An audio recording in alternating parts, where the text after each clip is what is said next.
It's a happy day, it's a happy night. Welcome to my channel, please subscribe. Ako po'y nag-umpisa ng maglista kanina.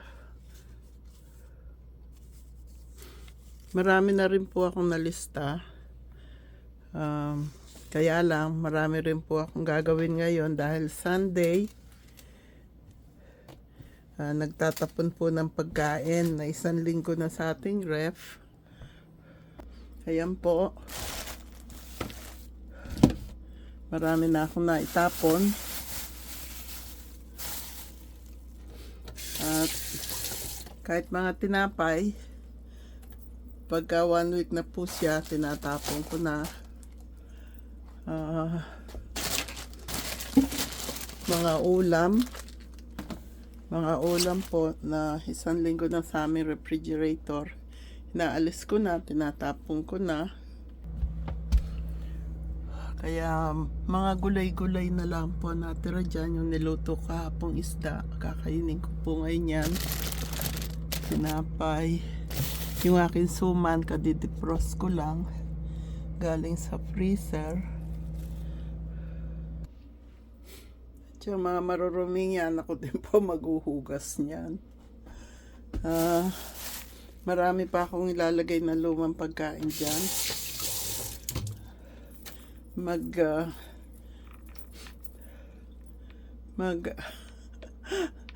Mag-i-snack muna ako.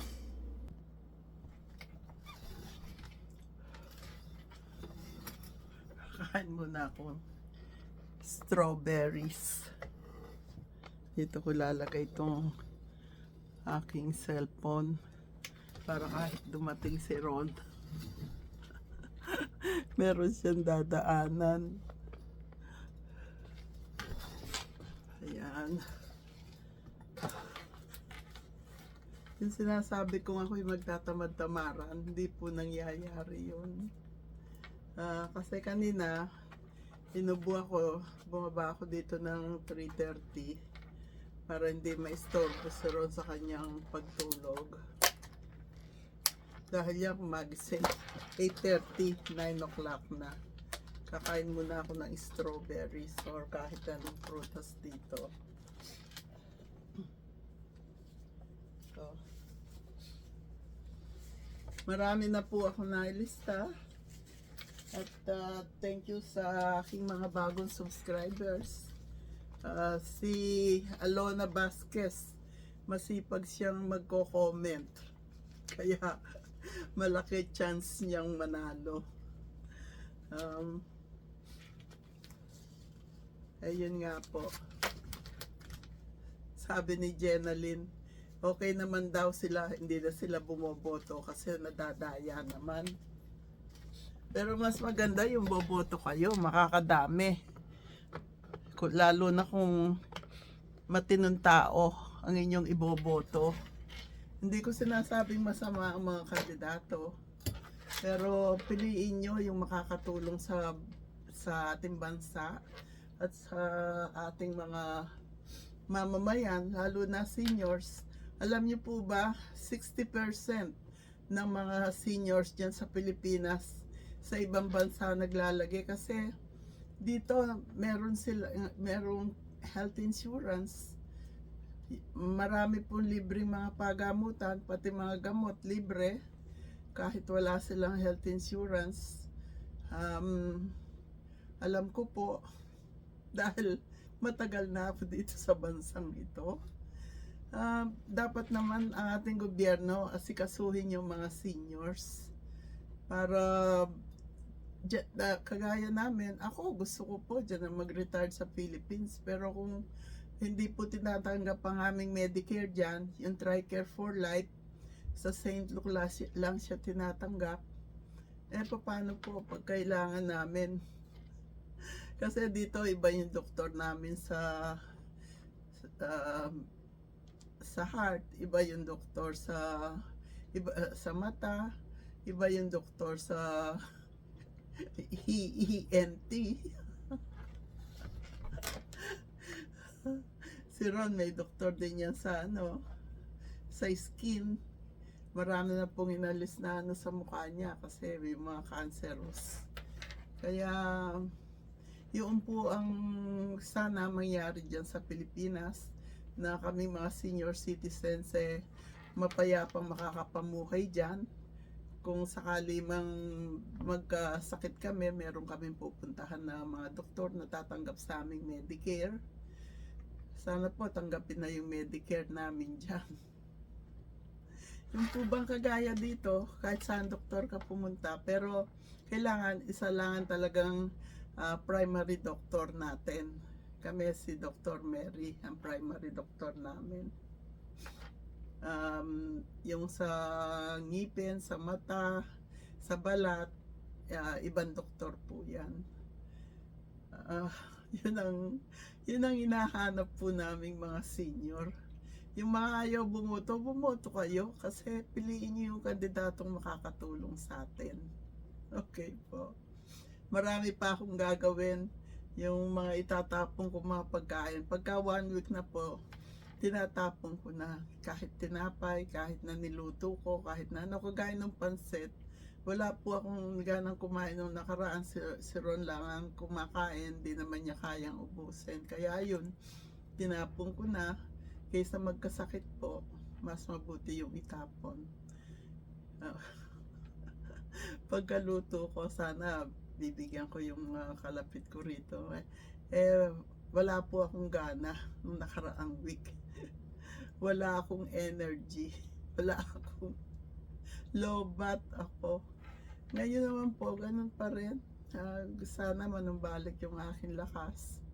Yung ako'y makapag-exercise uli. Ang exercise ko lang ginagawa ngayon, akyat manahog sa hagdanan, mag-laundry, magpalit ng bed sheets. Hindi po exercise yun. Si Ron, maglalakad lang daw siya. Pagbalik niya, magdadusting siya at magbabacuum. Sana tuparin niya. Para siya naman ngayon ang mag-vacuum sa 3 floor ng bahay namin. Kasi po, pag naka-on ang heater, marami pong alikabok sa loob ng bahay. Kahit sarado lahat ang mga bintana at mga pinto, meron pa rin alikabok. Pag ginanyan nyo, makikita nyo puti. Yan po ang buhay namin dito. Ako pagka weekend, hindi ako pwedeng magtamad-tamaran kasi marami po akong gawain. Hindi naman alam ni Ron kung ano yung mga itatapon na pagkain at di rin po siya marunong magluto. Sana marunong siya magluto dahil aking ginhawa ko po. Yung spaghetti natira niya, tinapon ko na din. Basta po pag 1 linggo, Sunday nagluto ako. The following Sunday po, hindi yun naubos. Tinatapon ko na po lahat. Kaya, at saka yung paglilista ko po, hanggang Thursday night lang po dyan ang pag-comment nyo sa mga video. Kasi gusto ko rin naman po makatulog ng maaga. Yung Thursday night dito, Friday, maaga po akong maalis. Bitbit ko na lahat. Ipag-pray po natin, huwag mag-snow ng Friday. Pagka po nag-snow ng Friday, hindi po ako makakarating kila Edison, lalo na yung mga side street, yung mga main street.